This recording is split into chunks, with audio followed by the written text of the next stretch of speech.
Happy New Year, everyone. This week, I'm looking at a clone you've probably never heard of a fragrance that you're probably not familiar with. Stay tuned. All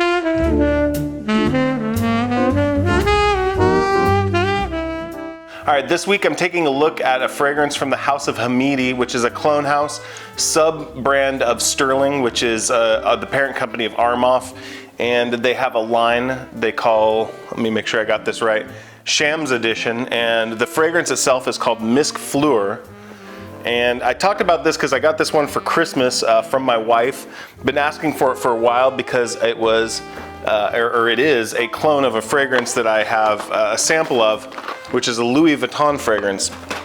That fragrance is called Stellar Times. So the long story short on this one is I found out that there is a Louis Vuitton store that is not too far away, and I'd always heard good things about their fragrances, and I went in there, and I think what I'd heard was justified. Like, I think as far as designer fragrances go, these guys make some truly impressive things. I have a whole bag here of samples. I don't know, I think I got like 13 or 14 that they just gave me, and this was one of them. And as I was kind of working my way through the different samples, this one stood out to me. Now, it is a very different sort of fragrance, and I'll say off the bat, I think this leans a little bit feminine. However, I think that it could be unisex, but I think it is typically a woman's fragrance. That being said, I've been obsessed with it ever since I smelled it the first time, about 4 months ago. I hadn't done a whole lot of looking for clones because I just kind of was enjoying the samples. I kept getting a couple. I think this is like the third sample I've had. And I didn't buy it because it's like a $550 fragrance, and that is insane to me. For a designer fragrance, that's crazy. I hadn't looked up any clones. I just assumed that they didn't exist because this is, as far as designer fragrances go, this kind of feels like on the niche end of things. I mean, there are a lot more popular Louis Vuitton fragrances that you're going to see clones of, like Afternoon Swim and Ombre Nomad, things like that. This is from their kind of super luxurious line that's even more expensive than their regular stuff. So I just assumed that there weren't clones of it, and I saw that this was I saw this pop up on another channel, and I was like, wait, that's a clone of my Stellar Times, which I have been obsessed with this fragrance, like I mentioned, for a while. So I asked for it, got it. I just sprayed them on both my hands. I've got the Misk Fleur on the left hand, and I've got the sample of Stellar Times on my right hand. And I will say, so when I first got it, I sprayed it on, and immediately I knew what it was trying to be evocative of. Automatically I could pick up that this is Stellar Times, though I think even when I smelled it there, I was like, okay, it's not a one-to-one. But with clones, I'm not actually typically, I won't rule one out if it's not one-to-one. What I'm looking for is something to scratch the itch. So there are several fragrances that I want to get at some point, but I just can't spend the money on it right now, can't justify that. But if I can get a clone for 1/10 of the price that will give me that kind of access to the DNA where I can still enjoy it, then I'll typically do that as kind of a stopgap. I did that with, or I've done that with Black Afghano. I'm gonna get the real deal here at some point, but I did that with Tobacco Mandarin, with Paris Corner has this great clone of Tobacco Mandarin from Byredo called Vibrant Spicy Tobacco. Excellent, it's 40 bucks. It's a great suitable replacement. It is definitely not a one-to-one. I'll be reviewing that at some point here as well. But so these two, let me just do a side-by-side because I don't think I haven't actually done a proper side-by-side of the two of them. Yeah, okay, so right off the bat, you can definitely tell a difference between the two of them. I think both of them, you know, in wine, when they're like, I'm getting asphalt, and you know, it's like weird notes where you're like, why would you want that in your wine? So there's kind of one of those accords in this fragrance. Even in the original, there's this sort of wet acrylic paint, you know, it's kind of got this, like you walked into a house that's been freshly painted, the walls have been freshly painted. There's kind of an element of that to this. So when I'm smelling this off the top, I get that plus, I think I've identified it as citruses. I think there's a load of citruses sitting on top of a whole bunch of floral musks. And I think that's really what composes most of this fragrance. I think it's really about the dance between the citruses and the musks that they have here. And they do it in such a way where every time you catch a whiff of it in the air, it's one of those things where the sillage on this is so addictive that every time you catch a whiff, it's just incredible. I did get to spray Misk Fleur on my wife and confirmed that it is absolutely lovely in the air. But if I'm going to describe the differences between the two,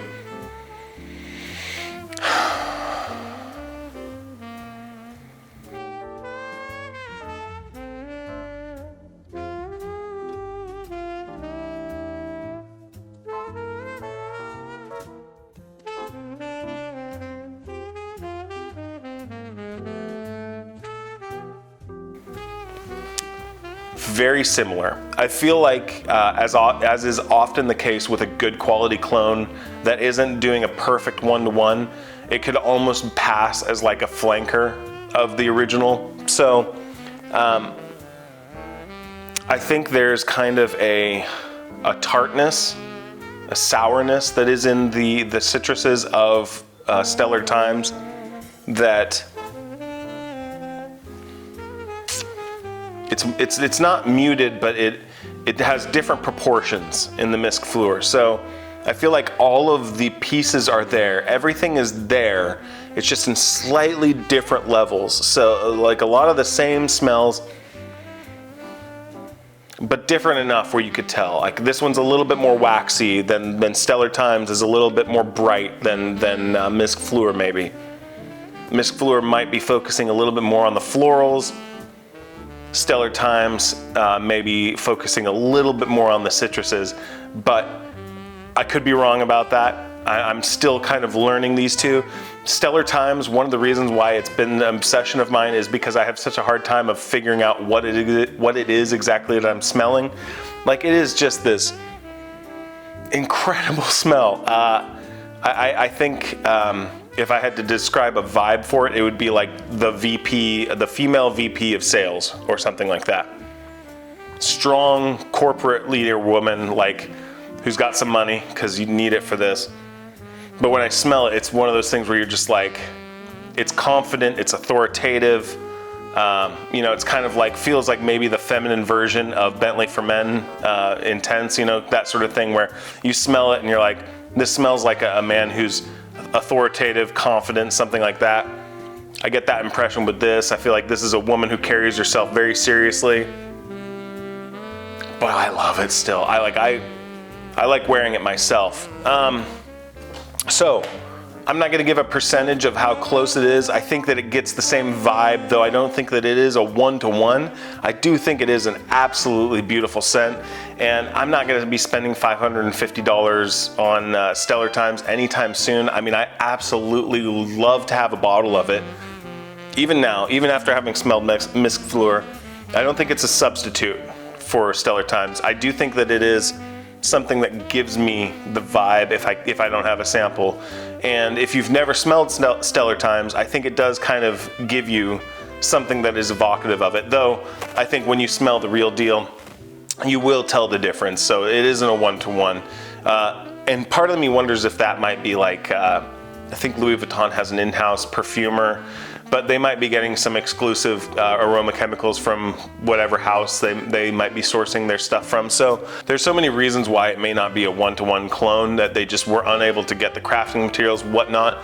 But for $45 versus $550, and I've even seen that you can get Misk Fleur some places for under $30. So at under $30, that is an excellent substitute for the $550 Stellar Times. And as far as the actual presentation itself goes, the bottle is really delightfully heavy, very thick glass. It's got this nice frostedness to it. And if you could tell, the fluid on the inside is basically the color of milk. I haven't noticed it stain my skin or anything like that, so it doesn't appear to be doing anything like that, but it is interesting. I don't think I have any other fragrances that are milky colored. That being said, I enjoy this one. Even though everything I've said about it being a woman's fragrance, I think it is accurate. It's one of those things where I just love getting whiffs of it in the air. If you have a significant other that you think might be into this, I would check it out. Again, the bar is pretty low as far as clones go, because you can find this thing for under 30 bucks, and it's cloning a fragrance that after tax is probably gonna run you like $600. So, good job, Armaf. Good job, Hamidi. I don't know much about this sub-house of Sterling, but I do want to check out more of their stuff. This is the other thing too. I've kind of relaxed on clones recently, mainly because I want to buy some more of the original article. I think this year I'm going to be trying to do more discovery sets and things like that, just to try and expand my palette, smell more things. That being said, when a house is doing clones, I like when they do clones of obscure things like this. Again, I just kind of assumed there would never be a clone of this one because it's such a, no one ever talks about it. I don't even know if people talk about Stellar Times on YouTube, but it is a really interesting smell. Not worth $550, but absolutely worth getting your nose on. So if you're able to get a sample of it, somehow do. Otherwise, if you've been on the lookout for a suitable substitute for Stellar Times, then you can do a lot worse than Shams, Hamidi Shams edition Misk Fleur L'Eau d'Aqua, which I think does in fact mean water of water.